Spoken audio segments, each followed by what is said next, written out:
Hello, Kuman229 here with another Topic of the Week video. This week I'm going to be talking about RWBY. It's been a while since I've talked about RWBY. I'm pretty sure the last time I did a topic on RWBY was last year? Anyway, this topic is going to be discussing things about RWBY and a certain video game. This week's topic was submitted by a Tumblr anon, and their topic is how a crossover video game seems to understand the characters of RWBY better than its own writers in lines, story, character interactions, fighting moves, and tone of their story. Now, the game in question is BlazBlue Cross Tag Battle, which, surprisingly enough, apart from having BlazBlue characters, Persona characters, and what was it, in Birth? I don't think it's been localized in the West before. But then you have RWBY characters amongst these other characters. I'm like, oh wow, that's kind of cool. But what sticks out to me about this game in particular is that the RWBY characters in this are treated so much better than they are in the show. Now, leave it for a Japanese fighting game, video game developer to take, the characters of RWBY and treat them better than the writers for the actual show do. Especially with RWBY herself. One thing I noticed with the writing was that they actually seem to remember things that Miles and Carrie just either forgot or just don't care to put in. One thing in particular that sticks out to me is that RWBY loves weapons in this to an obsessive degree. Where basically everyone she meets, she's like, oh my gosh, cool, can I check out your weapon? And I'm like, this is just like how she was at the beginning of Volume 1. It's like that character trait was so funny, but it kind of got dropped. I mean, even in Volume 1, late in Volume 1, why isn't RWBY asking to look at stuff like Pyrrha's weapon, which can change between 3 different forms? Why doesn't she want to check out Sun's gunchucks? There's a lot of missed opportunities in that regard. But in this game, RWBY loves weapons. And when she, I believe it's her interaction, her pre-fight animation with Ragna, where she's like, oh my gosh, it's a cool weapon, and he's like, no, stop. And in her battle, her win or victory little quote with Aegis is that when she does that, or when they win, she's just like, oh my gosh, can I check out all your weapons? You have all these cool weapons, can I check them out? And then Aegis is just like, bye. And I'm like, it's great to see that again.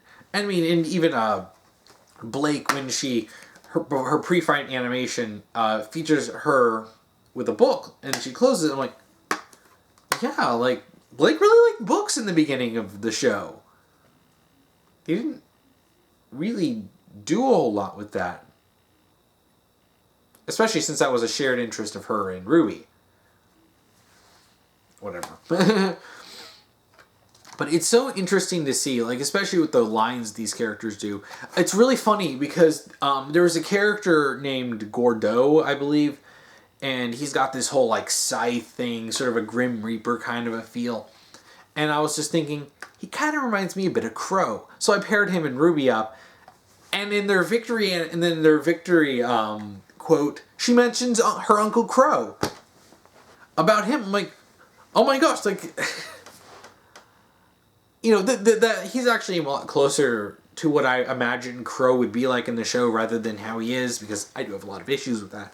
But I'm like, it's nice to have this stuff referenced, and it's it feels like the old show. One thing that's interesting is that pretty much all of the stuff, from the moves, from the character designs, and the way the characters act, it's basically all pulled from volumes 1 and 2. I think, I'm pretty sure, I'm pretty sure that most, if not all of these things are pulled from volumes 1 and 2. And I think they include Weiss's Volume 4 song in the remix for her, in the Weiss mix. I could be wrong in that, but I mean, for the most part, 99% of the stuff from the characters is from volumes 1 and 2, which, if you ask me, is easily the best part of the show. Everything else after that is downhill. And I'm like, wow, it's impressive. And another interaction that I remember, I'm pretty sure this is in the story, when Blake meets I think it's Makoto from BlazBlue. I'm not as familiar with the BlazBlue characters. This game so far is my most exposure to the series. But, you know, they both sort of relate on being like animal people and facing discrimination. I'm like, wow, that was actually a really good interaction. It's like, I'm not even familiar with Makoto, and I honestly really started caring about her because of that. I'm like, wow.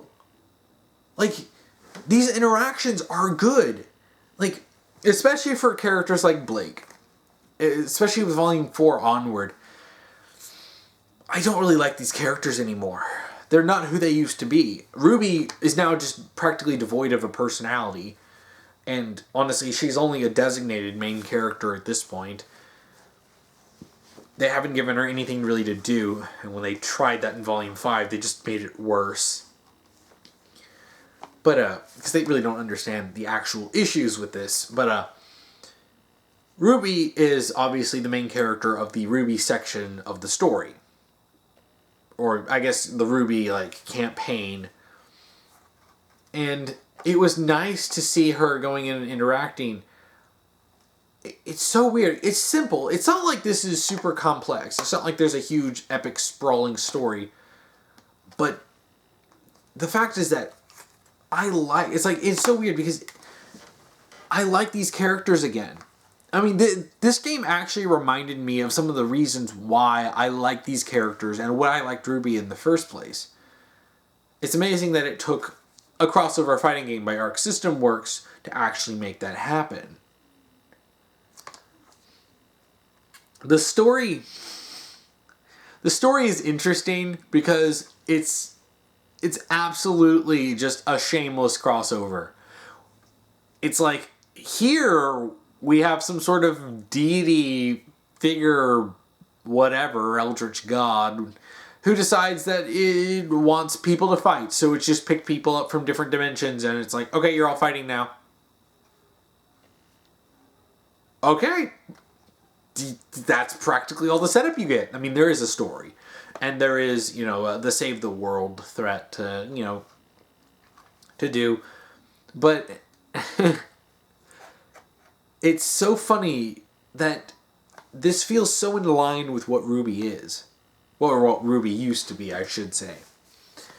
The tone of the story is actually, it's pretty lighthearted. It does get kind of serious in that, okay, if we don't stop them, the bad guy, the universes are doomed, whatever. Save the world, kind of a plot.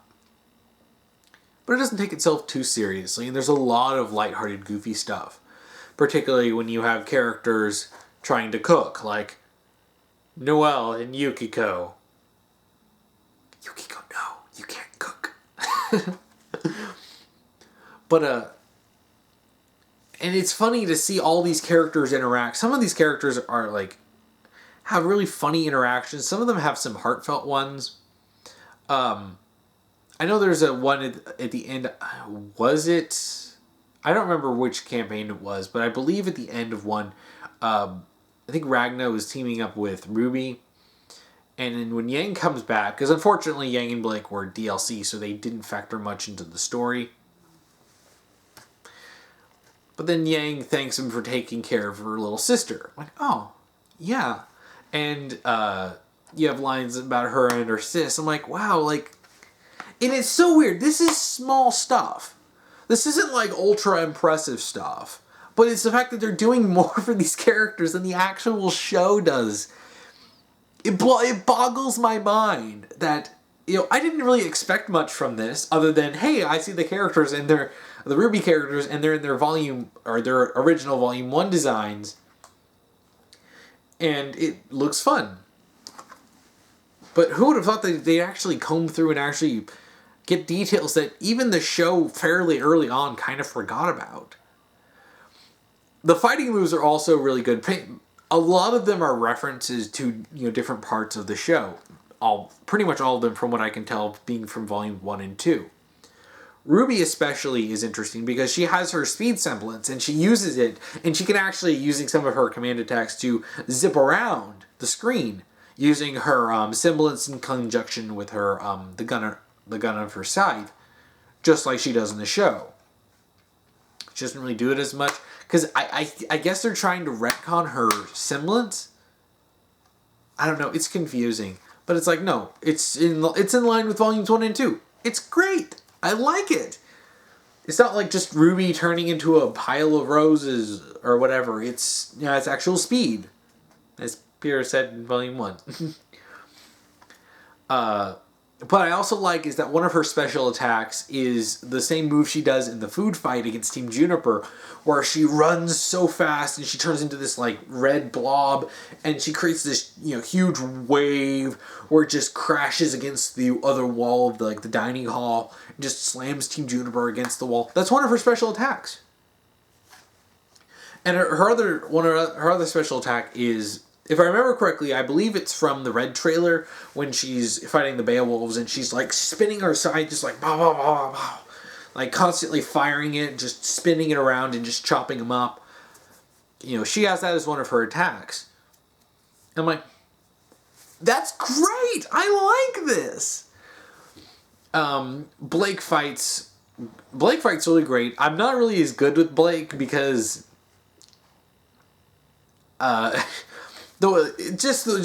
feel of the character and the way she uses Gamble Shroud just doesn't really... I just didn't really get into it, but I like seeing it. The only thing that's a little odd is that she basically has... she basically uses the same sort of... It has her being like... was it the Astral Finish, I believe it's called. It does the same effect that Adam's attack in the Black trailer did, where he just slices that mech and he just evaporates. She kind of does that too. It's a little weird, but since it's a reference to the Black trailer and Adam's not in the game, not really a big deal.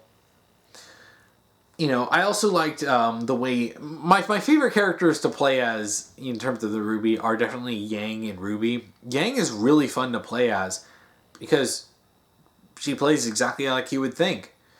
She can do ranged attacks with her shooting from her gauntlets, but she's also a heavy brawler, because, well, obviously.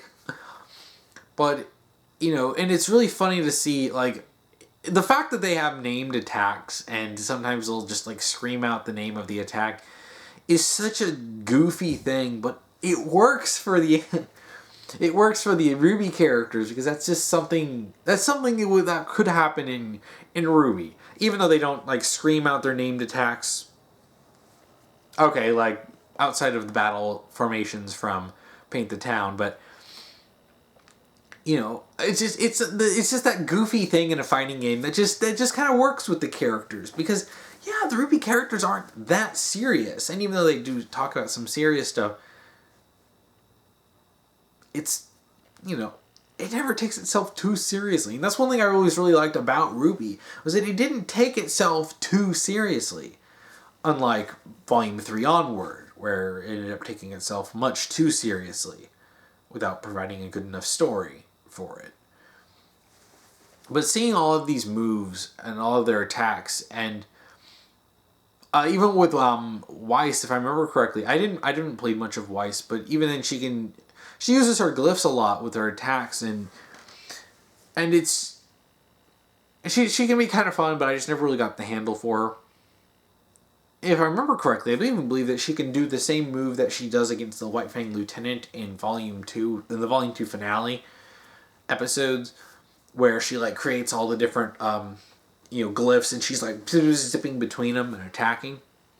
I'm like, and it's really nice to see that. And I feel like this is even better for RWBY herself, considering that she's the main character of the show. She doesn't really get treated like it much, especially going as the show goes on and on and on. She hasn't really served much of a purpose as the main character since like Volume 2. I mean, Volume 3, she's almost cut out of the main plot totally. In volumes 4 and even 5, she's in a lot of ways inconsequential. She's the main character, guys. Like, even their attempt to give her an arc in volume 5 was really terrible and really poorly implemented. She gets to be the main character of the RWBY like storyline, and it's nice to see her run around and do this. I liked seeing, it's like so much of her personality was captured in this game, better than it is in volume 3 onward in the show. It's just like this Non was saying.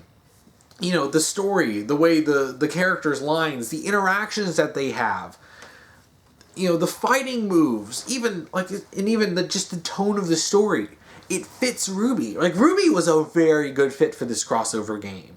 I would have loved to have seen more characters like Team Juniper or Adam or even Cinder, as long as it's like volume 1 and 2 Cinder, and not, I mean, I guess even kind of volume 3 Cinder, but it's like, and even, but volume like 4 onward Cinder, no.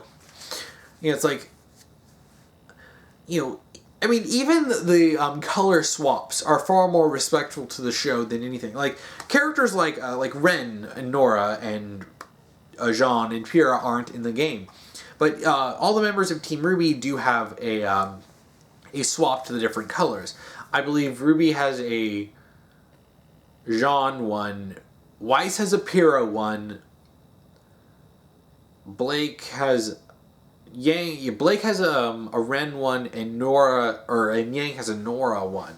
And then some of the other characters, like in BlazBlue and stuff, they have RWBY colorings. Like there's New 13, who's a robot who has these like floating weapons behind her. She has a penny color scheme, which is so fitting. Then you have Noelle, who uses who dual wields guns. She has a Ren one. I'm a little disappointed that Hazama doesn't have a Roman Torchwick one, because he would have been perfect to have a Torchwick one. There are other characters who I'm pretty sure are meant to be like Adam. But, you know, and it's interesting to see that, because it's like, oh wow, it's nice because, you know, just these color schemes feel more respectful to the show than the show is to itself. There's also two in particular that I really like. RWBY and Yang's, I believe it's their last one, their last alternate color scheme. Yang gets a black and red one that makes her look like Raven. And then RWBY gets one that colors her outfit pretty much all black and her hood white to make her look like Summer Rose. This is more Summer Rose content than even the show gives. But I'm like, I like this acknowledgement that these are their biological mothers, and I'm like, it blows my mind that this game manages to be so much more respectful to the show than the writers are to their own show. Like, Miles and Carrie could learn a few things from this game. And, I mean, granted, the show at this point is pretty much beyond saving, but, you know, it's amazing, because one of the things I really like about this game is that I feel like this captures the spirit of RWBY far better than Volume 3 onward have done. It's amazing, and it's also disappointing that the writers of their own show, the people who've been with RWBY since the beginning, don't seem to understand their own show. And have just continually pushed it in directions that don't work and come up with really terrible plot ideas. But these people who have never touched the series are managing to be so much more respectful and accurate. Like, even at the end of the RWBY story, Team RWBY goes back to their dorm room. And the details are right, down to the fact that you have the books between the beds of Yang and Blake, which is used to elevate it into a bunk bed, to the sheets that are holding up RWBY's bed, to the main curtain that they have in front of the window, where it's, you know, reconnected because RWBY sliced it in Volume 1, so then they had to reconnect it, and it shows that. I'm like, They didn't have to show that ending there. They could have just done a generic one in the Beacon Courtyard or whatever, and no one would have really said anything. But they did that, and it's like, I like that. I really like that. It's like, you can tell they're fans of RWBY that were making this. This feels like the way the RWBY characters were done, the story, the character interactions, even the way they fight. All this feels like a love letter to RWBY. And it puts so much more love and care to this than even the writers put to their own show. It's great. It's one of the reasons why I really enjoyed BlazBlue Cross Tag Battle, and it's just really fun. It's especially fun to play as the RWBY characters, particularly Ruby and Yang. They're my favorites. But yeah, that's about it for this one. If you want to submit a topic to me, you can comment below if you're on YouTube, or if you're on Tumblr, send me an ask and put topic : and then whatever topic you want me to talk about. Just make sure to follow the rules that I'll be posting down below. If you want to watch last week's topic video, you can check that out here. If you want to watch next week's topic video, you can check that out here when I get that done. So if there are any things that you like about BlazBlue Cross Tag Battle, and what do you like about it from RWBY? Do you like all the RWBY content? Please comment below. And thank you for watching.